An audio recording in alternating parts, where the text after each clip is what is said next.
What's your strategy for making decisions? Because if the answer involves calling your sister, texting your best friend, asking the barista at the local coffee shop, we need to talk.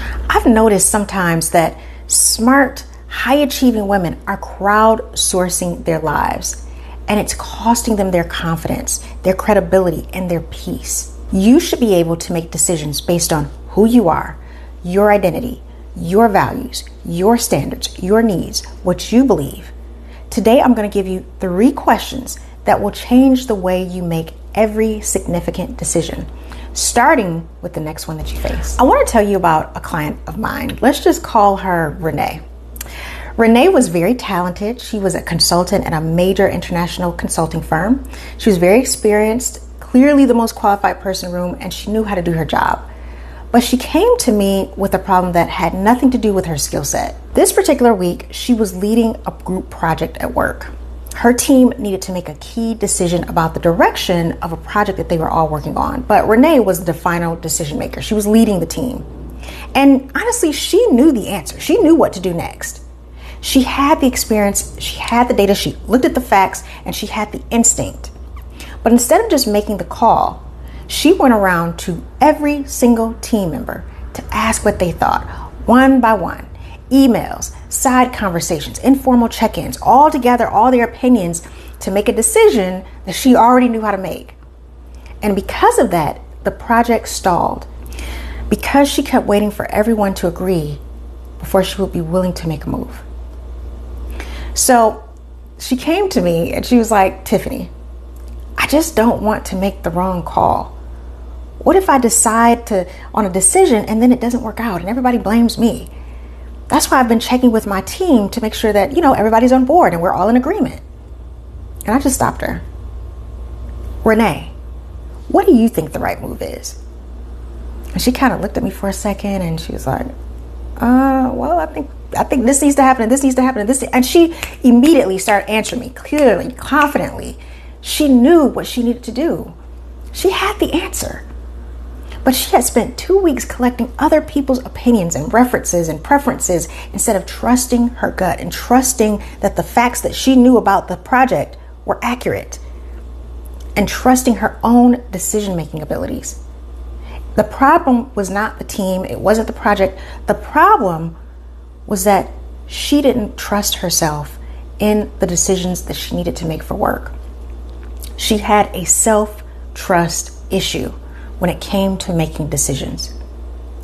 And what Renee was experiencing is what happens when you don't have a values-based decision framework.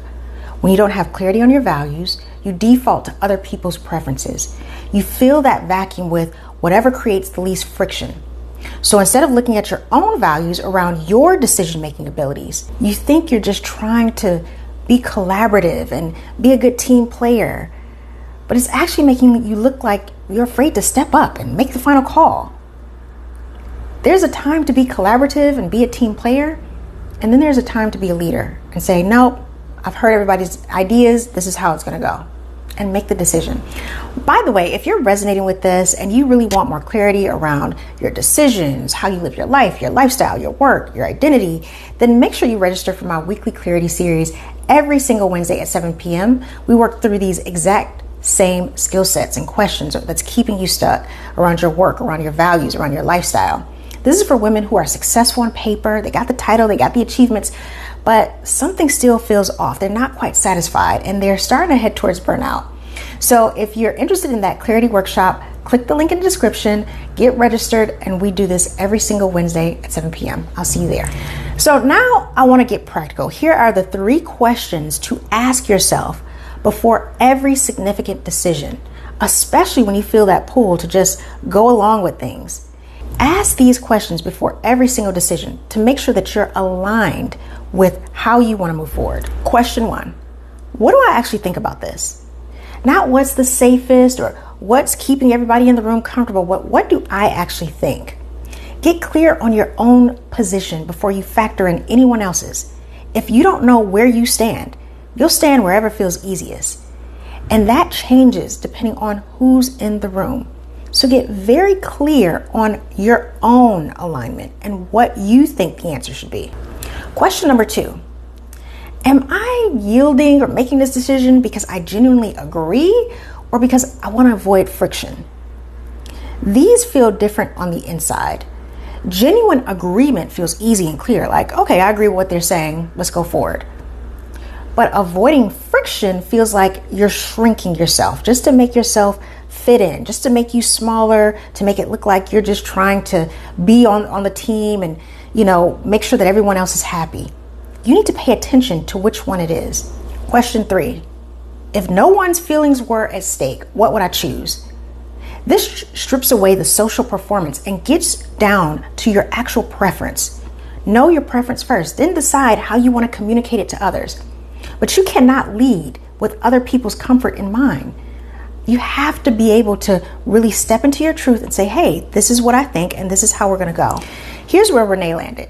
After we worked through all those 3 questions together, she really thought about it and she said, I've been so focused, Tiffiny, on making sure everyone else was comfortable with my decision that I stopped trusting that I actually knew how to make the right decision and go into the right direction and lead my team correctly. I already had the answer. I just didn't trust myself enough to use it. And that's what it was right there.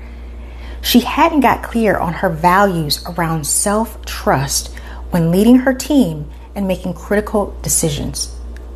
You're allowed to make decisions that center your values, your knowledge, and your skill set, and what you think is best, even when it may create friction, even when someone may be disappointed, even when it would have felt easier to just keep polling and asking everybody in the room. The women who lead most powerfully aren't the ones who are always keeping the peace. They're the ones who are solid in their identity. They know themselves, they trust themselves, and they know how to make smart, powerful decisions from that space. Now, if this resonated with you, be sure to like, share, and subscribe, and definitely click on the link in the description if you want to jump on my weekly clarity workshop. All right, until next time, bye.